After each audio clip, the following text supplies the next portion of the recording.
When Sarah Walker stood in my kitchen that early morning, her hands shaking around a mug of tea, I had no idea my entire life was about to split clean in two. One moment, I was a 25-year-old mechanic thinking about oil changes and rent. The next, she looked me straight in the eyes and said words that made the floor feel like it dropped away under my feet. The baby in my belly is yours. My name is Luke Benson. I live in a quiet suburb just outside Omaha, Nebraska. It is the kind of place where every house looks similar and every street feels familiar. White fences, trimmed lawns, and neighbors who wave but never really ask how you are doing. I rent a small 2-bedroom wooden house with a leaky garage, the kind of place that smells like motor oil no matter how much you clean. It is not much, but it is mine. I work as an auto mechanic at a small garage downtown. My days are filled with grease-stained hands, worn tools, and customers who swear the noise in their engine just started yesterday. The job is steady. It pays the bills. My life has been simple and predictable. Wake up before sunrise, brew black coffee, drive my old Ford pickup while country music plays on the radio. Fix cars, come home tired. Repeat. That morning started like any other. The air was cool with an early fall chill. Leaves were turning gold outside my window, crunching under my boots as I moved around the kitchen. I was wiping grease stains off the counter from a late-night engine project when I heard a soft knock at the door. Not loud or demanding, just hesitant. I opened the door and saw Sarah standing there. She is my neighbor. She lives next door in a neat little bungalow with a small garden out back. Sarah is 36, quiet and kind. She works from home as a freelance editor. We have lived next to each other for about a year. Our interactions had always been polite. A wave over the fence, a short chat about the weather, cookies at Christmas, nothing more.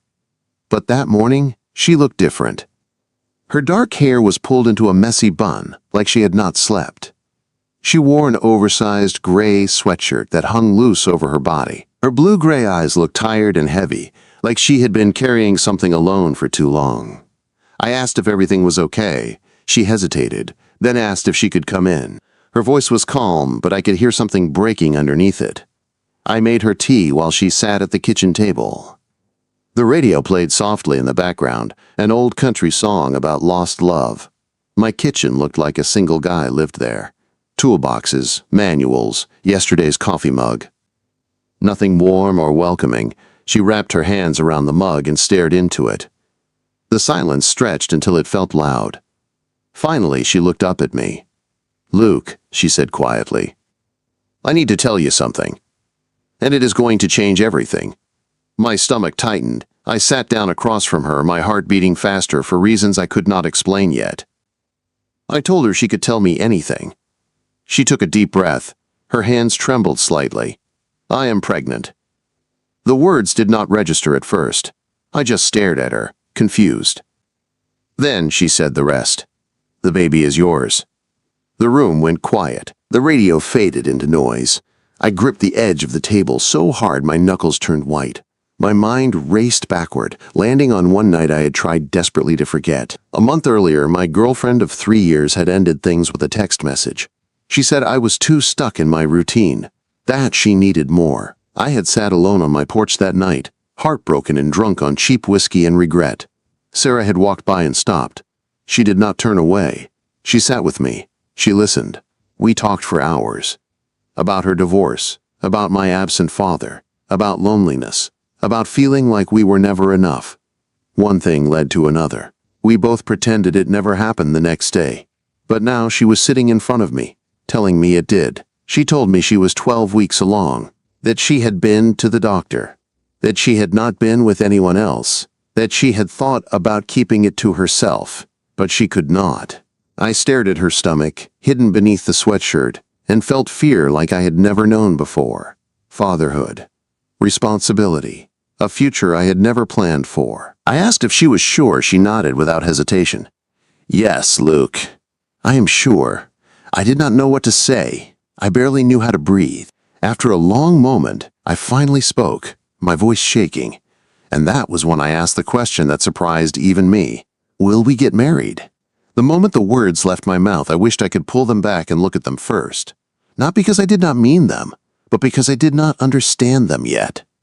"Will we get married?" sounded huge in the quiet kitchen, heavier than the baby news itself. Sarah did not answer right away. She just looked at me, searching my face like she was trying to figure out if I was offering hope or panic dressed up as responsibility. She finally exhaled and shook her head gently. "Luke," she said, "I am not asking for that. I am not here to trap you or force a future you do not want. I just wanted you to know the truth." Her voice was steady, but her hands gave her away. They were trembling again. I swallowed hard and leaned back in my chair. "I am not running," I said. "I just need time to understand what this means." She nodded, stood up slowly, and told me she would be next door if I wanted to talk more. Then she left, the door clicking shut behind her, leaving me alone with a cold cup of tea and a life that suddenly felt unfamiliar. I did not go to work that day. I paced my house like a caged animal. Every thought circled back to the same place. A baby. My baby. I thought about my own father, how he left when I was 10 and never looked back. I remembered my mom working double shifts, coming home exhausted, but still smiling at me like everything was fine. I promised myself long ago I would never be that man who disappeared. By late afternoon, I could not sit with it anymore. I grabbed my jacket and a small box of cookies I had baked the night before. They were the only thing I could think to bring. Some kind of peace offering. I walked next door, every step heavier than the last, and knocked. Sarah answered the door after a moment. Her eyes softened when she saw me. She stepped aside and let me in. Her house felt different from mine. Warm. Organized. Lived in. It smelled like tea and clean laundry instead of oil and coffee. We sat at her small kitchen table, rain tapping lightly against the window. I asked her if she planned to keep the baby. She did not hesitate. "Yes. With or without you. I can do it alone if I have to." Her honesty hit harder than any accusation could have. I leaned forward and told her the truth. That I was scared. That I had no idea how to be a father. But that I wanted to be there. That I did not want to walk away from her or the baby. She studied my face carefully. "You are young, Luke. You have your whole life ahead of you. I do not want you waking up one day resenting me." I reached across the table and covered her hand with mine. "I might mess up," I said. "But I will not leave. I cannot promise perfection, but I can promise effort." We talked for hours that afternoon. About her childhood. About my fears. About the mistakes we had both made. There were no big decisions, no dramatic promises, just an agreement to take things slow, separate houses for now. Doctor appointments together. Honesty, even when it was uncomfortable. Over the next few weeks, something quiet began to change. I started stopping by in the mornings with bread or milk. When her nausea hit, I learned how to make soup and ginger tea. I fixed the leaky faucet in her bathroom, hung shelves in her office. Small things, practical things. But each one felt like a thread tying me closer to her life. Some days were hard. Hormones made her emotional. Fear made me quiet. We snapped at each other once or twice, only to apologize minutes later. I learned when to give her space and when to sit beside her in silence. She learned that I showed care through action more than words. One evening, after a long day, she looked at me across the table and asked a simple question. "What if you stayed?" I did not pretend not to understand. "Move in?" I asked. She nodded, vulnerable and hopeful all at once. I agreed, without thinking. That night, I packed a bag and crossed the driveway with more certainty than I had ever felt before. We did not rush into romance. We held each other. We talked. We slept side by side with the rain tapping softly against the windows. It was not a fairy tale. It was something quieter and stronger. But just when life began to feel steady, another knock came. One that brought judgment, fear, and a test I did not see coming. The knock came on a cold October afternoon, sharp and certain. Nothing like Sarah's hesitant tap weeks earlier. I was in the kitchen stirring a pot of chili, trying to make something warm and filling before Sarah got home from a short grocery run. When she opened the door, I heard her gasp before I saw her face. It was her mother. Helen Walker stood in the doorway with a suitcase at her feet. eyes locked on Sarah's belly like she had been punched in the chest. She had driven in from Lincoln without warning, planning a surprise visit. The timing could not have been worse. Sarah froze, one hand moving instinctively to her stomach, the other gripping the doorframe. "What is going on here?" Helen demanded as she stepped inside. Her eyes flicked to me, standing there in an apron, wooden spoon in hand. "Who is he? And why are you pregnant?" The room filled with tension so thick I could taste it. Sarah took a breath and asked her mother to sit down. Her voice was calm, but I could hear the strain beneath it. She explained everything. The divorce. The night that changed everything. The baby. Me. How I had stayed. How we were trying to figure things out together. Helen did not take it well. She turned on me, anger flashing in her eyes. "You got my daughter pregnant, and now you are playing house. She has already been hurt enough. She does not need some young mechanic ruining her life." Every word landed hard, but I did not raise my voice. I told her the truth, that I was scared too, that I grew up without a father and knew exactly what damage that kind of absence caused, that I was not perfect, but I was here, and I planned to stay. Sarah stepped in front of me then, defending me in a way no one ever had before. She told her mother this was her choice, that she was keeping the baby, that I had been there for her when no one else was, and if her mother could not respect that, she could leave. Helen's anger cracked.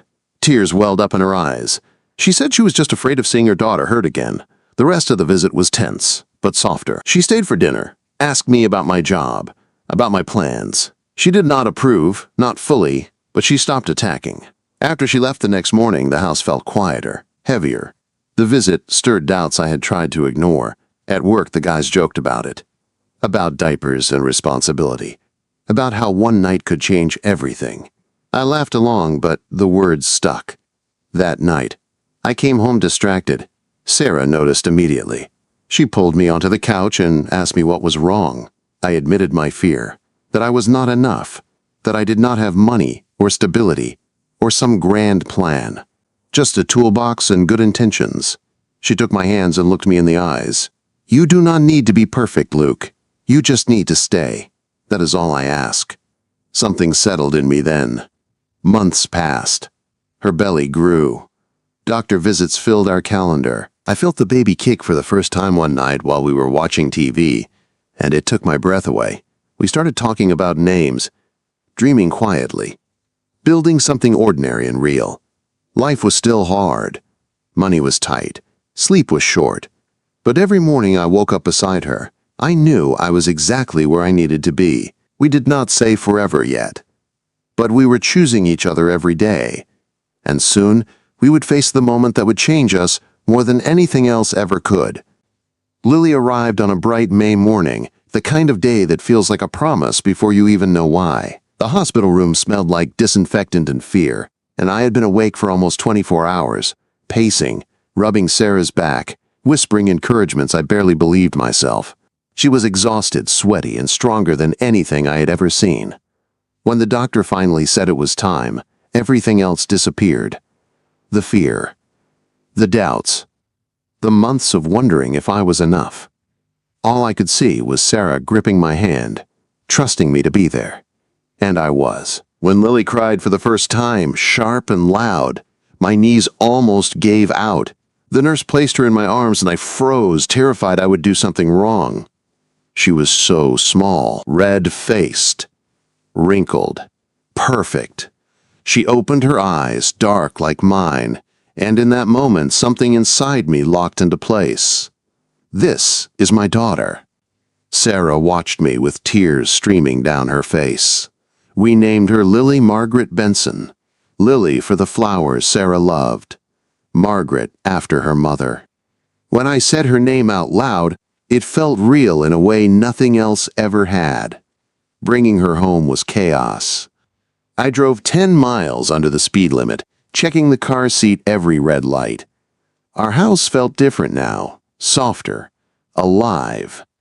Baby powder mixed with the smell of coffee. Sleepless nights blended together as we learned how to be parents one mistake at a time. I fumbled diapers, heated bottles too much. Lily cried. and sometimes so did we. Sarah and I argued from exhaustion, then apologized minutes later in the kitchen, holding each other like we might fall apart if we let go. We learned quickly that love was not loud. It was showing up at 3 in the morning when everything hurt. Weeks turned into months. Lily started smiling, then laughing, then babbling sounds that made my chest ache in the best way. Helen visited often now, softer than before, bringing food and advice. One evening, she looked at me and quietly said I was doing a good job. I nodded, unable to speak. One night, after Lily finally fell asleep, Sarah and I sat on the porch swing under a sky full of stars. The neighborhood was quiet. She leaned her head on my shoulder and asked if I ever regretted staying. I did not hesitate. No, I told her the truth. That I had been terrified. That I never planned for this life. But that every hard moment led me right here. To her. To our daughter. To a family built not from perfect timing, but from choosing not to run. She looked up at me, eyes shining, and asked the question this time. Do you still want to marry me? I smiled, tears burning my eyes, and answered without fear, yes, I do.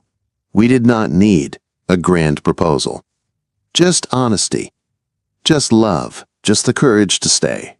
Sometimes life changes in a single moment. And sometimes, if you're brave enough, that moment becomes everything.